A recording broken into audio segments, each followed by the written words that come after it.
Some handy formulas for you to learn variance. In fact, if you were going to write a formula sheet for an exam, this would be a good one to do.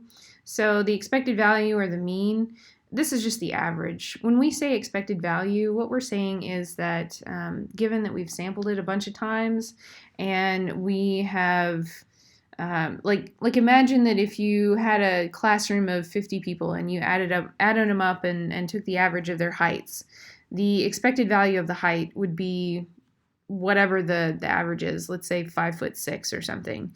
That would give you this value, and they write it as expectation of x because that's what statisticians like to do. The variance, you do each observation minus the mean. This is the expectation of x. And then you square those observations and divide them by t minus 1. Now, that's a really weird formula, so let me just kind of walk you through it. The idea is that we want to get the difference from the mean. So let me just start a new page out here. Let's pretend that we have 5 observations. So 10, 12, 8, 9, 13, yeah, that's 5. Okay, so let's get the average. So this is the same as this expectation of x. All right, so we have the average here. Let's do that minus the mean.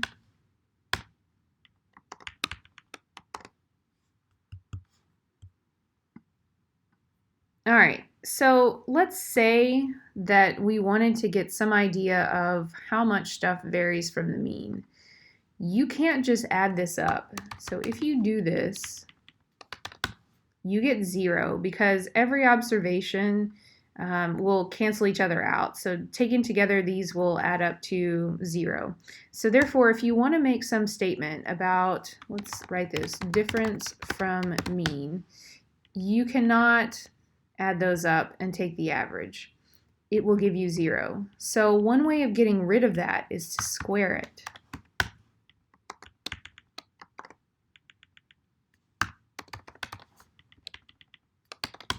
But now, once we've squared it, we need to divide it by the correct number. And so there's this big, it's not really a debate, but there are tons of like these videos on YouTube about why we get the t minus 1.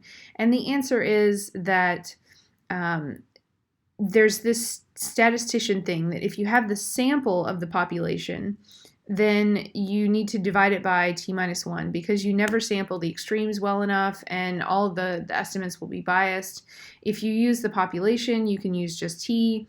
There's a lot of debate that goes back and forth against this or about this. It depends on how you view it, but basically on this, so this would be 5 minus 1 is 4. The standard deviation would be 4.3 if you considered this to be a sample of a population. So what we might think of this is we took 5 of the test grades from the first test because you could get up to 15 points. And then we said, what's the standard deviation, I'm sorry, the variance of the entire population. And then the last question is, what's the standard deviation? Well, the standard deviation is just going to be that, the square root of that, 2.07. And notice that this is somewhat close. Like I picked numbers that I thought were relatively close to the first test. The mean is not quite correct, but it's reasonably close to like what a typical exam would do in terms of the standard deviation. So that's how to calculate those things. Let me show you just really quick. You can do this, like, so here's an example using CVS. We compute the arithmetic mean return. This is just exactly what we just did on the prior lectures. This is an average of all these numbers. So we have a return in 2015, 2016, 2017, 2018, 2019, and then the arithmetic mean is negative 2.4. We get the deviation from the mean by doing 40% minus the negative 2.4. Once we do that, we can square the deviation, which we do here. Once we do that, we can sum those. And once we do that, we can divide by the number of observations. So in this case, there were 5, but since this is not the full population. This is just a sample. We're going to divide it by 4. The last step is to get the standard deviation, which we do by taking it to the square root or to the power of 1/2. And notice here that the arithmetic mean is minus 2.4%. The standard deviation is 25%. This is for the S&P 500. Notice this is S&P 500. The last slide was CVS. The S&P 500 has a higher return and a lower standard deviation. Now, it's a little bit shifty because CVS has a negative return, but look how well they did.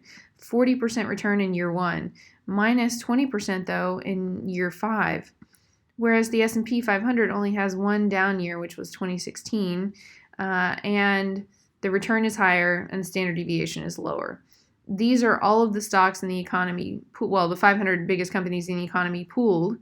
This is just one stock. So we have not always a lower return, but almost always a higher standard deviation. Here we have a lower standard deviation and a higher return. So we got free lunch by buying the S&P 500 as opposed to CVS.